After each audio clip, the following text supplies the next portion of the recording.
माला से मोती कभी तोड़ा ना करो, धर्म से मुंह कभी मोड़ा ना करो। बहुत कीमती है जय श्री राम का नाम, अपने मुंह से कभी बोलना छोड़ा ना करो। जय श्री राम। मित्रों, कथा को पूरा सुना करें। कथा को पूरा सुनने से श्री राम जी की कृपा आप पर सदा बनी रहेगी। अपने प्यारे प्यारे हाथों से वीडियो को लाइक, शेयर एंड सब्सक्राइब करें और कमेंट में जय श्री राम लिखें। तो चलिए आज की कथा प्रारंभ करते हैं। आज की कथा है रावण को शूर्पणखा का धिक्कार। रावण के मारीच के पास से लंका लौट आने के कुछ काल पश्चात ही शूर्पणखा उसके पास आ पहुंची। उस समय रावण अपने मंत्रियों से घिरा हुआ था। स्वर्ण सिंहासन पर आरूढ़ रावण वैसे ही शोभा पा रहा था जैसे सोने की ईंटों से निर्मित यज्ञ वेदी में घी के द्वारा प्रज्वलित अग्नि समर भूमि में साक्षात यमराज की भांति दिखाई पड़ने वाले रावण ने देवता, गंधर्व आदि सभी को जीत लिया था। राजोचित लक्षणों से संपन्न रावण ने वैदूर्य मणि यानी नीलम अपने तपाए हुए सोने से निर्मित आभूषणों से अलंकृत हो रहा था। उसके अंगों पर विष्णु के चक्र तथा देवताओं के विविध आयुधों के अनेक प्रहार हुए थे, किंतु इन प्रहारों के बाद भी उसका कोई भी अंग खंडित नहीं हुआ था।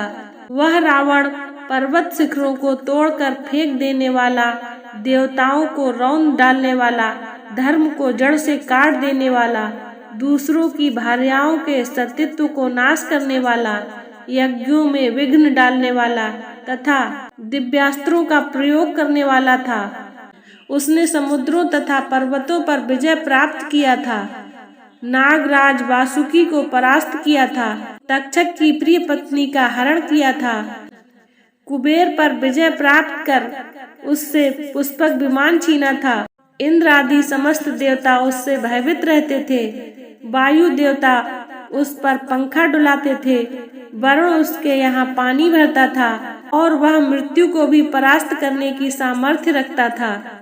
उसने 10,000 वर्षों तक घोर तपस्या करके ब्रह्मा जी को अपने मस्तकों की बलि देकर देवता, दानव, गंधर्व, पिशाच, पक्षी और सर्पों से संग्राम में अभय प्राप्त कर लिया था।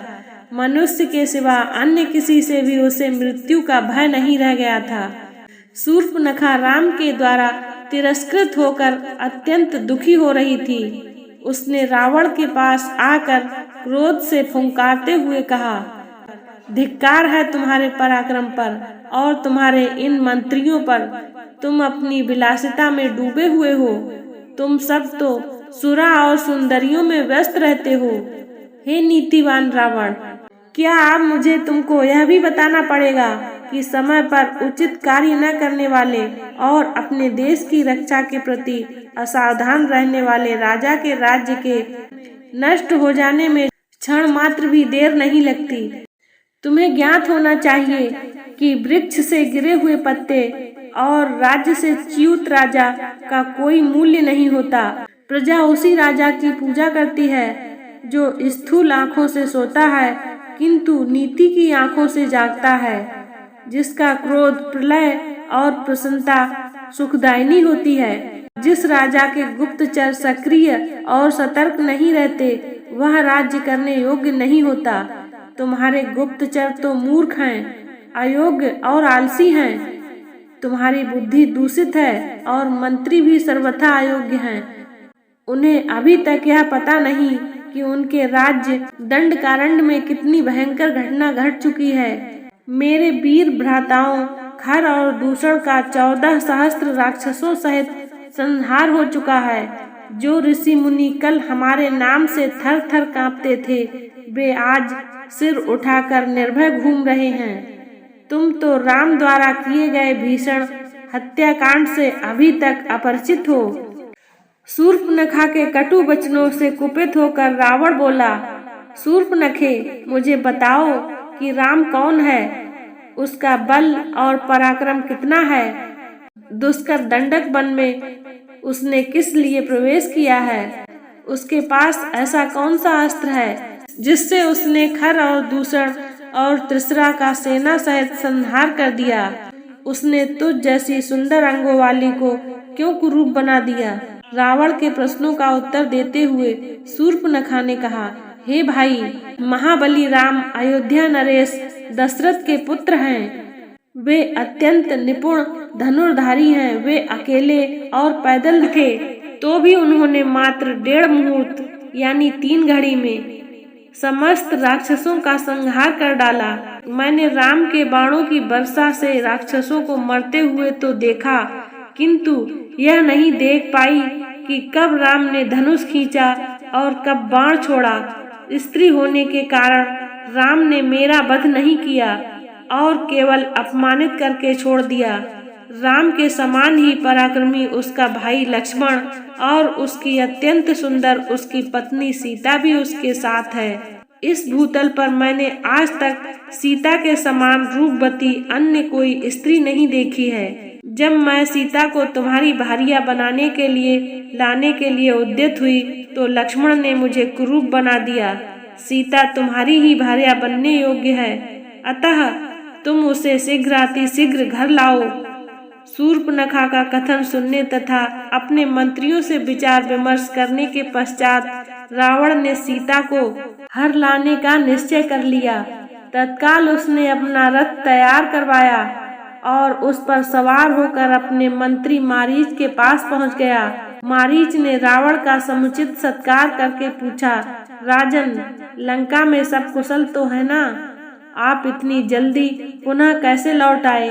रावण बोला, हे मारीच, क्रूर और मूर्ख राम ने अपने बल का आश्रय लेकर मेरे भाई खर और दूषण सेना सहित त्रिसरा का वध कर दिया है।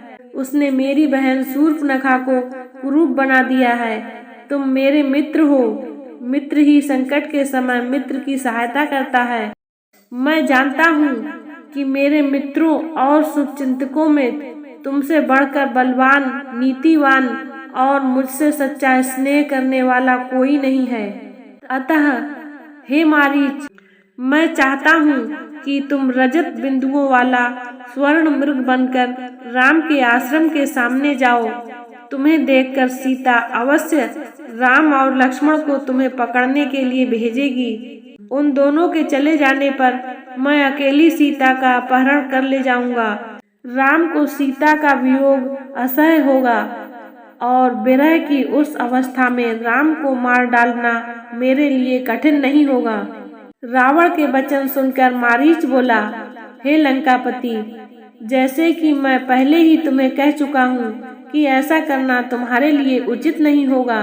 यह कार्य तुम्हारे जीवन के लिए काल बन जाएगा। आश्चर्य की बात है कि वेद शास्त्रों के ज्ञाता होते हुए भी तुम पर स्त्री हरण जैसा भयंकर पाप करने जा रहे हो। तुम्हें ज्ञात होना चाहिए कि राम के क्रोध से तुम बच नहीं सकोगे। मारीच के इस उत्तर से क्रुद्ध होकर हाथ में खड्ग लेकर रावण बोला, मारीच, मैं तुझे अपना मित्र समझकर तेरे पास आया था, तेरा अनर्गल प्रलाप सुनने के लिए नहीं। तेरी कायरतापूर्ण युक्तियों को सुनकर मैं अपना विचार नहीं बदल सकता। सीता का हरण मैं अवश्य ही करूंगा और तू मेरी आज्ञा का पालन भी करेगा। यदि तू मेरी आज्ञा मानकर मेरे इस कार्य में सहायता नहीं करेगा तो राम लक्ष्मण से पहले मैं तेरा वध करूंगा। रावण के क्रोध से भयभीत होकर मारीच ने अपनी सहमति दे दी। उसकी सहमति से प्रसन्न होकर रावण बोला, अब सिद्ध हो गया कि तू मेरा परम मित्र है। रावण उसे लेकर दंडक वन में पहुंचकर राम के आश्रम की खोज करने लगा। जब आश्रम मिल गया तो मारीच ने रावण के निर्देशानुसार मृग का रूप धारण किया और आश्रम के निकट विचरने लगा। इस अद्भुत स्वर्णिम मृग की शोभा देखकर सीता आश्चर्यचकित रह गई और विस्मित होकर उसके पास पहुंची। मायावी मारीच ने अपनी मृग सुलभ क्रीड़ाओं से सीता का मन मुग्ध कर लिया। आज की कथा को यहीं पर विराम देते हैं। कथा को पूरा सुनने के लिए धन्यवाद। इससे आगे की कथा है स्वर्ण मृग, देखना ना भूले। इसी तरह की ज्ञानवर्धक कथा कहानियों को सुनने के लिए हमारे चैनल को ज़्यादा से ज़्यादा